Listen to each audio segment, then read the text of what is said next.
ಯಾಕೆ ಅಂತ ಇತ್ತೀಚೆಗೆ ನಿನ್ನೆನೂ ಹೇಳಿದ್ದಾರೆ ಮಾನ್ಯ ಪ್ರಧಾನಮಂತ್ರಿಗಳು, ಕಾಂಗ್ರೆಸ್ ಅಂತಂದ್ರೆ ಎಂಥ ಪಕ್ಷ ಅಂತಕ್ಕಂಥದ್ದನ್ನು ಹೇಳಿದ್ದಾರೆ. ಇದಕ್ಕೆ ಪೂರಕ ಎಂಬಂತೆ ಇವರು ಯಾರ್ಯಾರು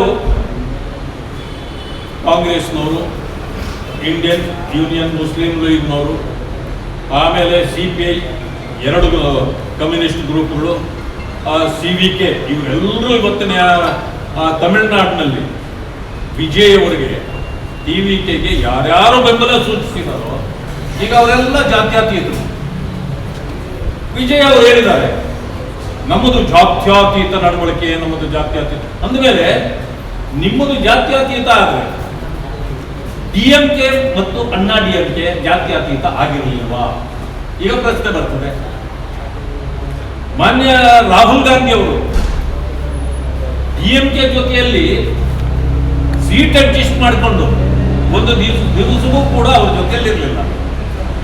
ಇದ್ದಕ್ಕಿದ್ದಾಗಿ 5 ಜನ ಗೆದ್ದವ್ರನ್ನ ರಾತ್ರೋರಾತ್ರಿ ಓಟ್ಸ್ ನೀವಲ್ಲಿ ವಿಜಯ್ ಜೊತೆಯಲ್ಲಿ ಸೇರಿಸಿದ್ರಲ್ಲ, ಅದಕ್ಕೆ ಕಾಂಗ್ರೆಸ್ ಕೃತಜ್ಞತೆ ಇಲ್ಲದ ಕಾಂಗ್ರೆಸ್ಸು ನಮ್ಮ ಜೊತೆಯಲ್ಲಿ ಇಷ್ಟು ದೀರ್ಘಕಾಲ ನಮ್ಮ ಜೊತೆಯಲ್ಲಿದ್ದು ಕೃತಜ್ಞತೆಯನ್ನು ಹೇಳಿದೆ. ನಮ್ಮ ಸಪೋರ್ಟ್ ಅಲ್ಲಿ 5 ಸೀಟ್ ಗೆದ್ದಿರೋದು ಅಂತ ಹೇಳಿದ್ದಾರೆ. ಇದು ನಿಮ್ಮ ಸ್ವಂತ ಗೆಲುವಲ್ಲ, ಅದು ನನ್ನ ಇನ್ಫ್ಲೂಯೆನ್ಸ್ ಅಲ್ಲಿ ನೀವು ಗೆದ್ದಿದ್ದು. ಈಗ ನಮಗೆ ಕೈ ಕೊಟ್ಟು ನೀವು ಅಲ್ಲಿ ಓಡೋಗಿದ್ದೀರಿ. ನಿಮ್ಮ ಕೈ ಸಿಂಬಲ್ಲು ನಮ್ಮ ಜೊತೆಯಲ್ಲಿ ಯಾವತ್ತು ಕೈಗೆ ಕೈ ಮಿಲಾಯಿಸಿ ಇರ್ತೀರಿ ಅಂತ ನಾನು ಅಂದ್ಕೊಂಡಿದ್ದೆ. ಆದ್ರೆ ಒಂದು ಕೈಯಲ್ಲಿ ನೀವು ಚೂರಿ ಇಟ್ಕೊಂಡಿದ್ದೀರಿ ಅಂತ ನನಗೆ ಗೊತ್ತೇ ಇರಲಿಲ್ಲ ಅನ್ನೋ ಮಾತನ್ನ ಸ್ಟಾಲಿನ್ ಅವರು ಹೇಳಿದ್ದಾರೆ. ಇದಕ್ಕೆ ಉತ್ತರ ಕೊಡ್ತಾರೆ ಕಾಂಗ್ರೆಸ್ನವರೀಗ. ಅಂದ್ರೆ ಚೂರಿ ಹಾಕೋ ಕಾಂಗ್ರೆಸ್ ಹಿಂದಿನಿಂದ ಅಂತಕ್ಕಂಥ ಮಾತನ್ನ ಅವರು ಹೇಳಿದ್ದಾರೆ. ಈಗ ಇವರು ಯಾರ್ಯಾರು ಸಪೋರ್ಟ್ ಕೊಟ್ಟಿದ್ದಾರೋ ಅವರೆಲ್ಲ ಈಗ ಅವ್ರ ಜೊತೆಯಲ್ಲೇ ಇದ್ದವರು, DMK ಜೊತೆಯಲ್ಲಿ. ಆಗ ಅವರು ವಿಜಯ್ ಅವರಿಗೆ ಜಾತ್ಯತೀತರು ಅಂತ ಅವಾಗ ಕನಸಿರ್ಲಿಲ್ಲ. ಈಗ ಅವರು ಜಾತ್ಯತೀತರಾಗ್ತಾರ. ಅಂದಮೇಲೆ ಜಾತಿವಾದಿಗಳು ಬಂದು ನಿಮಗೆ ಕೈ ಜೋಡಿಸಿದ್ದಾರೆ ಅಂತಂದ್ರೆ ನೀವು ಜಾತಿವಾದಿಗಳೇ.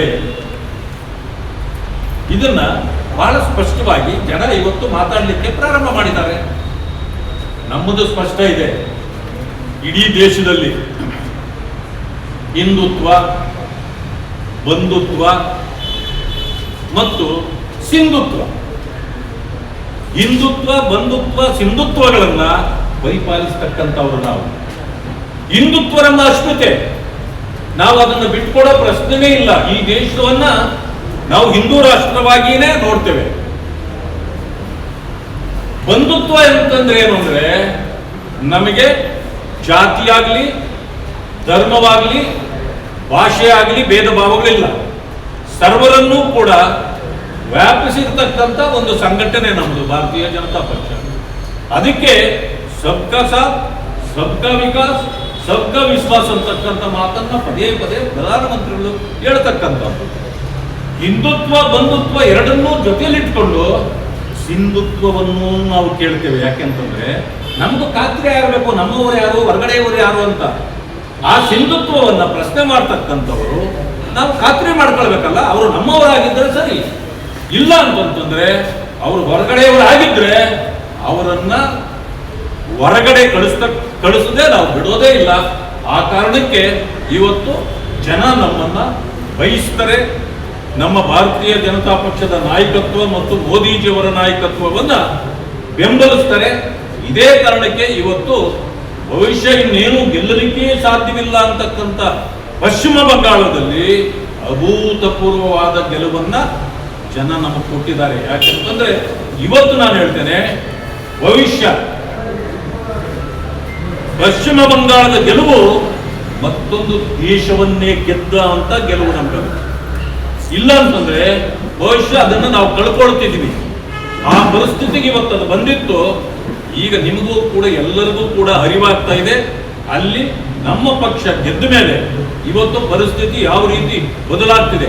ಆಟೋ ಚಾಲಕರು ಹೇಳ್ತಾರೆ, ಅಪ್ಪ ನಮ್ಗೆ ಈಗ ಉಸಿರಾಡ್ತಾ ಇದ್ದೇವೆ. ಲಾರಿ ಮಾಲೀಕರು ಚಾಲಕರು ಹೇಳ್ತಾರೆ, ನಾವು ಇಲ್ಲಿಂದ 100 ಕಿಲೋಮೀಟರ್ ಸಂಚರಿಸಬೇಕಂದ್ರೆ ಎಂತೆಂಥ ತೊಂದರೆಗಳನ್ನು ಅನುಭವಿಸಬೇಕಾಗಿತ್ತು. ಈಗ ನೋಡಿ ನಮ್ಮ ಪರಿಸ್ಥಿತಿ, ನಮಗೆ ಇವತ್ತು ಸ್ವಾತಂತ್ರ್ಯ ಬಂದಿದೆ.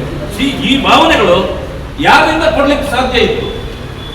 ಇದನ್ನ ಮೋದಿಯವರಲ್ಲದೆ ಅಮಿತ್ ಶಾ ಅವರಲ್ಲದೆ ಭಾರತೀಯ ಜನತಾ ಪಕ್ಷ ಅಲ್ಲದೆ ಬೇರೆ ಯಾರಿಂದಲೂ ಸಾಧ್ಯ ಇರಲಿಲ್ಲ. ಇದನ್ನು ಇವತ್ತು ಜನನೂ ಅರ್ಥ ಮಾಡ್ಕೊಂಡಿದ್ದಾರೆ. ಅರ್ಥ ಆಗಬೇಕಾಗಿರೋದು ಕಾಂಗ್ರೆಸ್ನವರಿಗೆ ಮಾತ್ರ. ಆದ್ರೆ ಅವ್ರಿಗೆ ಅರ್ಥ ಆಗೋದಿಲ್ಲ. ಯಾಕಂತಂದ್ರೆ ಅವರ ಅಪ್ಪರ್ ಚೇಂಬರ್ ಟೋಟಲಿ ಎಂಟಿ, ಖಾಲಿ ಇದೆ. ಅವರಿಗೆ ಬ್ರೈನ್ಲೆಸ್. ಅವರು ಎಲ್ಲರೂ ಹೇಳ್ತಾರಲ್ಲ ಶುಗರ್ಲೆಸ್ ಬೋನ್ಲೆಸ್ ಅಂದಾಗ ಅವ್ರು ಬ್ರೈನ್ಲೆಸ್ ಅಲ್ವಾ, ಆ ಕಾರಣ